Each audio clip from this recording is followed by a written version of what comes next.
Back to Vannuru వారి వంటిల్లోనండి. ఈరోజు మనము బేబీ పొటాటోతో చిన్న చిన్న చిన్న ఆలులు చిన్న వస్తాయి పొటాటోలు కదండి, వస్తాయి బేబీ కదండి, పొటాటో వాటితో అంటారు. మనము దాంతో మనము కూర ఎలా కూర ఎలా చేసుకోవాలి చేసుకోవాలో చూద్దాము. చూద్దాము. హోల్ చూడండి, ఇప్పుడు అలాగే అవన్నీ వేసేసేదాన్ని. కడుక్కున్నాను నేను. ఇప్పుడు తర్వాత నేను కుక్కర్లో పెట్టి కడుక్కుని 2 దీన్ని విజిల్ కుక్కర్లో దాకా ఉంచుతున్నానండి. ఉంచుకోవాలి.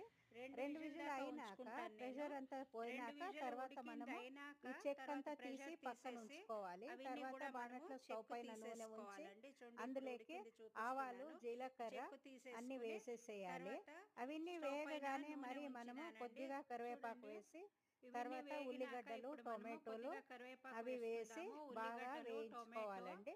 తర్వాత వేయించుకునింది మసాలా అయినాక పొడులు అవన్నీ కొద్దిగా వేసుకోవాలండి. ఇవన్నీ ధనియాల పొడి, ఎలా మసాలా చేయాలి పొడులు అని అవన్నీ ఇవంతా వేయాలి. వేగింది అయినాక అవన్నీ మనము ఆలు చూడాలంటే వేసి మీరు వనజా కలిపేసి నాకు ఛానల్కి దీన్ని వెళ్ళారంటే పూర్తి వీడియో చేసుకోవాలి. సో డీటెయిల్గా ఇలా ఎలా చూడొచ్చండి చేయాలి మీరు. అని పూర్తి దీంట్లో వీడియో టైం మీరు తక్కువ ఉంది వనజానాగ్ కాబట్టి ఛానల్లో కొద్దిగానే వెళ్ళారంటే చూపించాను నేను. చూడొచ్చండి.